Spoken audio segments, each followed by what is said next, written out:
Bismillahirrahmanirrahim. Dear students, Assalamu alaikum and welcome back to my channel. I am your teacher Muhammad Aslan Sati and I'm back with another informative lecture. So before starting today's lecture, I'll kindly request you all to subscribe to my channel for more knowledgeable content. So students, आज के lecture में हम लोग जो phase 2 के test आज यानी 9th of January 2025 से कंडक्ट होना स्टार्ट हुए हैं for the admission and take for the spring 2025 session at बेरी यूनिवर्सिटी कराची कैंपस, उसमें जो रिपीटेड क्वेश्चंस हैं उनके जो डिस्कशन है वो हम करेंगे। जो आज के पेपर में कुछ क्वेश्चंस आए हैं उनको हम आज के लेक्चर में सॉल्व करेंगे।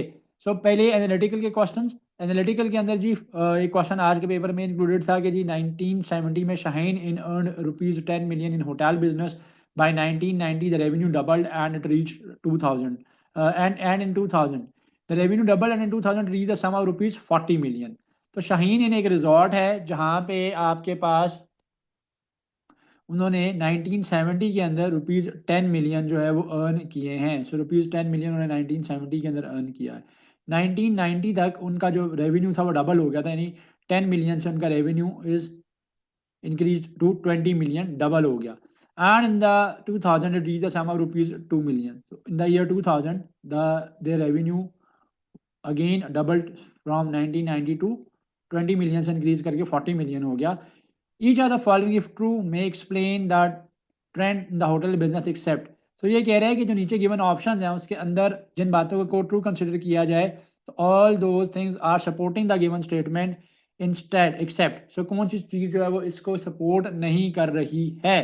तो the number of hotel rooms has increase, नहीं ये तो उसको सपोर्ट कर रहा है, हमने वो स्टेटमेंट ढूंढनी है जो कि सपोर्ट नहीं कर रहा। अगर होटल रूम्स इंक्रीज करेंगे तो मोर कस्टमर्स आएंगे, मोर कस्टमर्स आएंगे तो रेवेन्यू भी ज़्यादा जनरेट होगा। We need to find out the statement जो कि इसको सपोर्ट नहीं कर रही, इसके अगेंस्ट है। Average cost per room has increased. Average cost per room has increase, जो कॉस्ट पहले कस्टमर की थी, ठीक है, वो जो है इंक्रीज होगी है, यस, उससे भी रेवेन्यू तो इंक्रीज होगा। We need to find out the statement जो कि इस चीज़ को सपोर्ट कर रही है कि आपका रेवेन्यू इंक्रीज जो हो रहा था उसको सपोर्ट नहीं बेसिकली कर रही, यानी all the statements are supporting the given scenario except the number of customers that increase from 1970 to 1990। देखिए ये भी सपोर्ट कर रहा है, ये सपोर्ट इस तरह से कर रहा है कि अगर कस्टमर इनटेक आपकी इंक्रीज होगी तो आपका रेवेन्यू भी इंक्रीज होगा। एवरेज स्टे पर कस्टमर इज इंक्रीज, अगेन अगर लोग ज़्यादा दिनों के लिए रुकेंगे तो उससे भी आपका रेवेन्यू इंक्रीज होगा। कौन सी एक स्टेटमेंट जो कि इस बात को सपोर्ट नहीं कर रही है कि रेवेन्यू इंक्रीज हुआ, वो है the average price of the customer services has increase. आपकी जो एवरेज प्राइस है कस्टमर सर्विस की वो अगर इंक्रीज हो जाएगी तो आपके प्रॉफिट मार्जिन जो है वो बेसिकली रिड्यूस होंगे, आपका रेवेन्यू इंक्रीज नहीं होगा।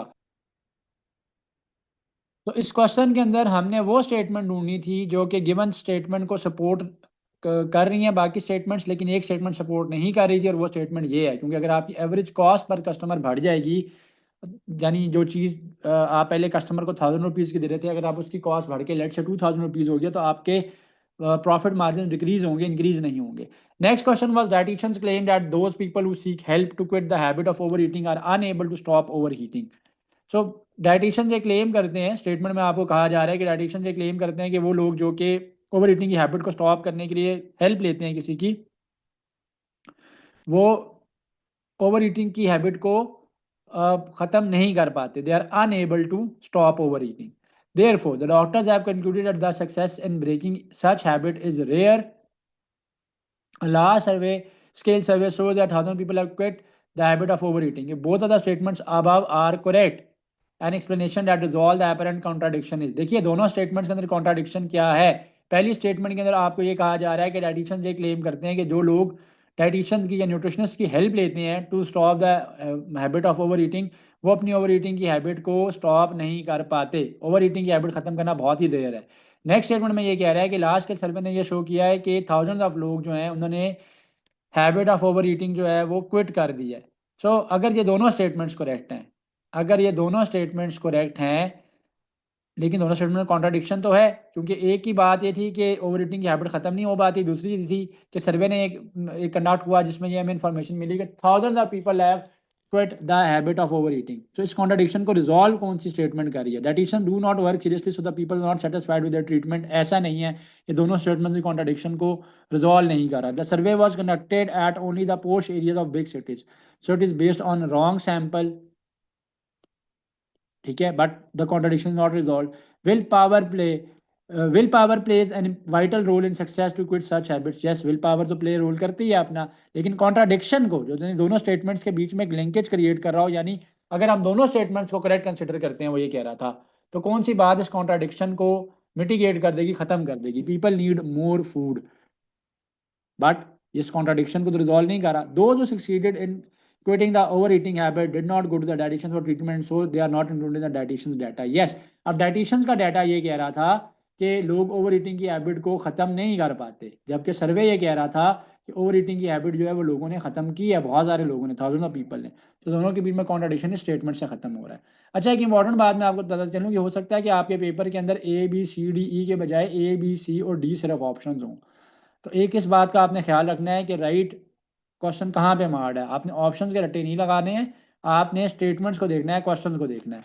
नेक्स्ट क्वेश्चन में कह रहे हैं कि 5 educational films A B C D and E are shown to a group of students. The films are shown in a particular order which confirm the following conditions.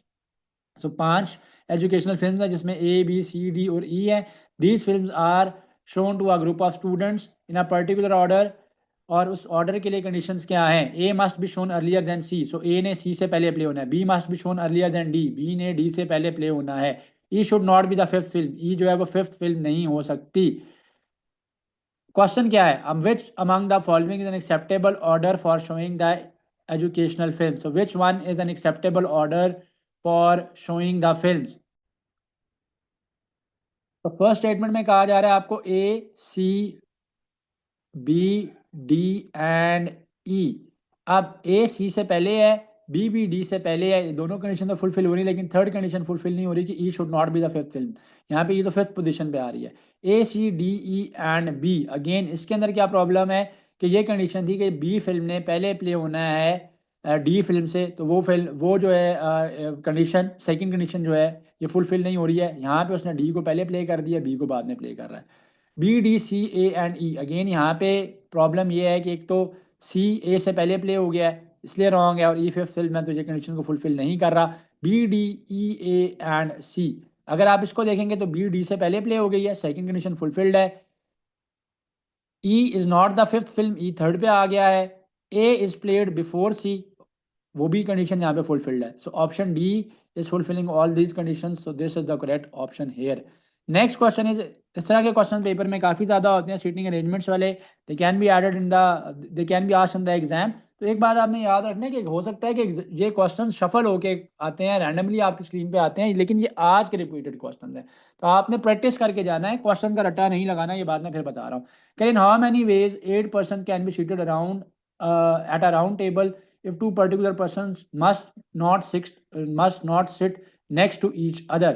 अब question में कहा जा रहा है कि एक राउंड टेबल है, सो round table में आपने 8 लोगों की अरेंजमेंट करनी है, और उन 8 लोगों की अरेंजमेंट आपने इस तरह से करनी है कि दो पर्टिकुलर लोग जो हैं वो एक साथ ना बैठें। हम क्या करते हैं, हम टोटल अरेंजमेंट्स निकाल लेते हैं, माइनस कर देते हैं कि वो पर्टिकुलर लोग जो हैं वो साथ बैठे हुए हैं, तो उनके ना साथ बैठने की, they are not sitting together की कंडीशन आपके पास आ जाएगी।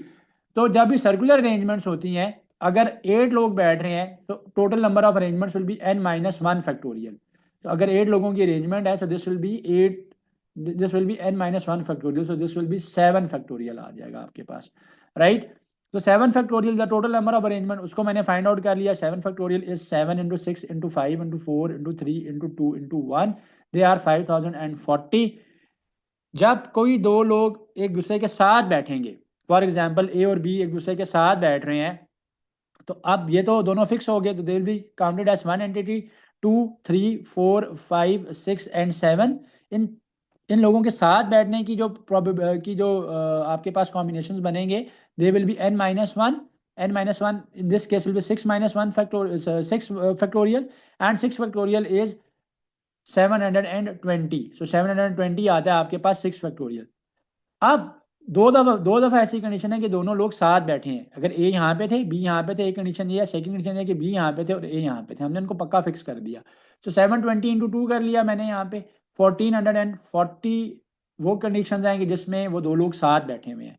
5040 टोटल कंडीशन है कि जितने लोग अरेंजमेंट्स हैं कि जितने लोग आपके साथ बैठ सकते हैं on the round table, and 1440 में वो है कि जिसमें वो दोनों वो दो पर्टिकुलर लोग साथ बैठे हुए हैं, आप इनको माइनस करोगे, डिफरेंस आ जाएगा आपके पास, the difference will be 3600 which will be your answer. So moving on to the next question. The Rawalpindi city council started a publicity campaign for connecting the people to use the for convincing the people to use the, इसको आप convincing कर लो, for convincing the people to use the public transport rather than their own transport in the city.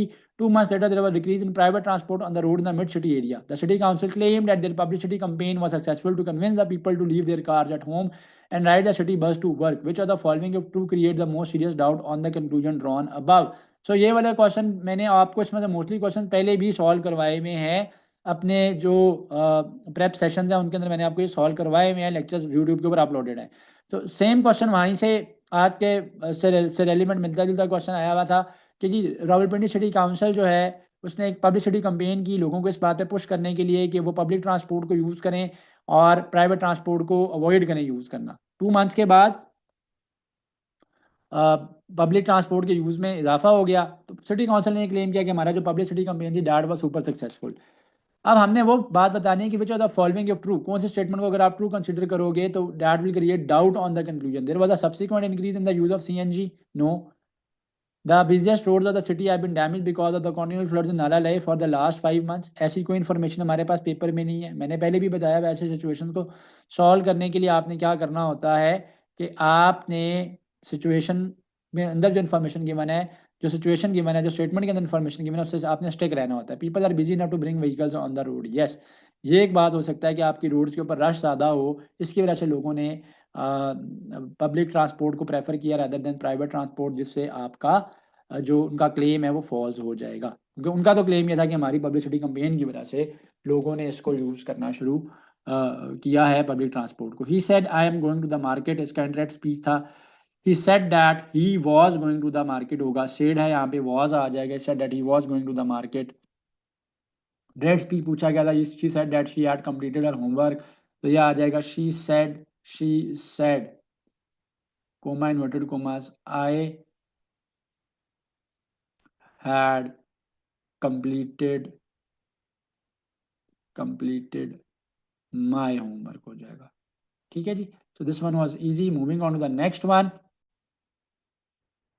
The next question is the heavy rains will dash the crops but the dash will be temporary. So effect and effect आएगा, ये वाला effect result या consequences की form में होता है.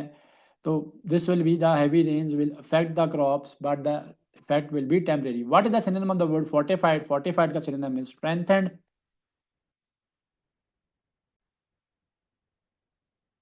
तो next जो सिनोनिम आपसे पूछा गया आज के पेपर में वो प्रोफेशन का सिनोनिम था. Profession means somebody who is expert in their process of doing work. so expert आ जाएगा इसका आंसर.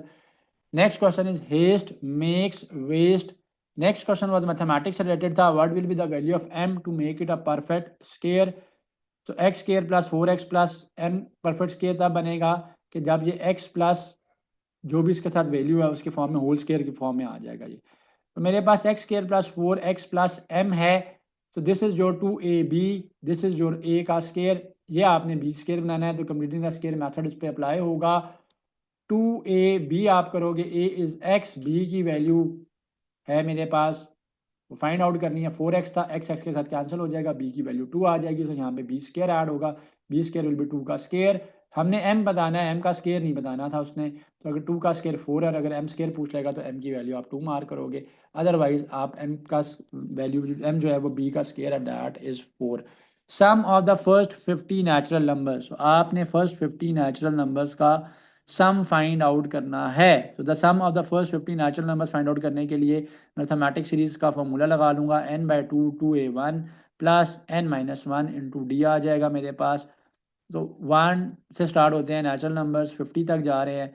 तो they make a total of 50 natural numbers. So 50/2 है. 2a1, a1 is my first term is 1 plus n-1 that is 50 minus d difference है, common difference वो 1 है, सब में 1 ऐड हो रहा है.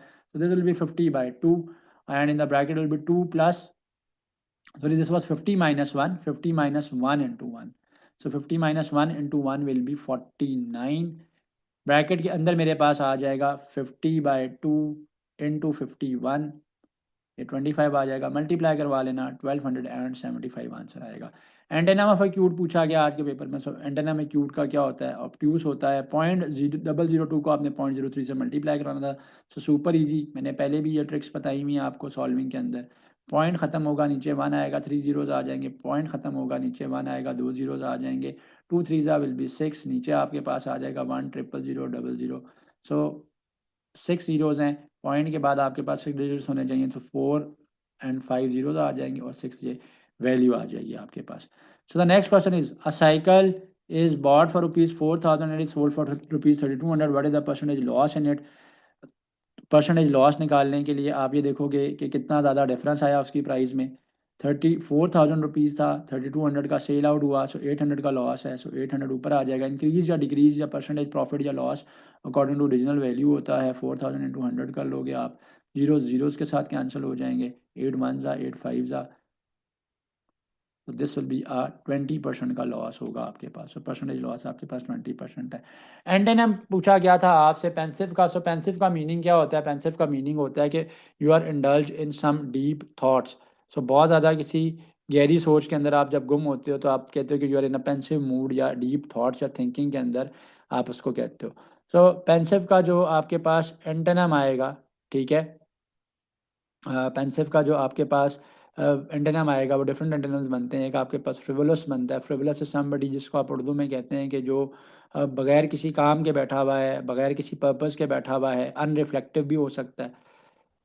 अनरिफ्लेक्टिव यानी जिसकी बातों में कोई थॉट्स नहीं है, कोई सोच उसकी उस तरह से नहीं है कि जिस तरीके से होनी चाहिए थी। नेक्स्ट क्वेश्चन वाज 2 4 6 8 गिवन है। What will be the 301th term? Mathematic है। सो a1 plus n minus 1 into D का फॉर्मूला आप लग इन कर दोगे। 301th टर्म निकालनी है आपने। a1 will be 2n minus 1। So 301 is my n टर्म। सो 300 हो जाएगा ये d की वैल्यू। तो हर एक टर्म में 2 का डिफरेंस है, d की वैल्यू 2 आ जाएगी मेरे पास। दिस विल बी 600 प्लस 2, सो 602 आ जाएगी मेरे पास 301th term. Integral of zero पूछा गया था आपसे। तो इंटीग्रल ऑफ जीरो जो है वो कांस्टेंट होता है आपके पास, ठीक है। सो जीरो का integral will be not zero, will not be zero, but in fact it will be a constant.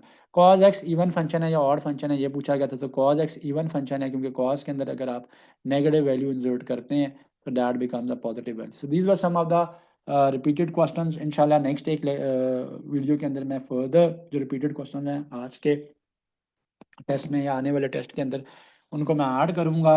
Do subscribe to my channel. Thank you and अल्लाह हाफ़िज़। Like, comment, and subscribe.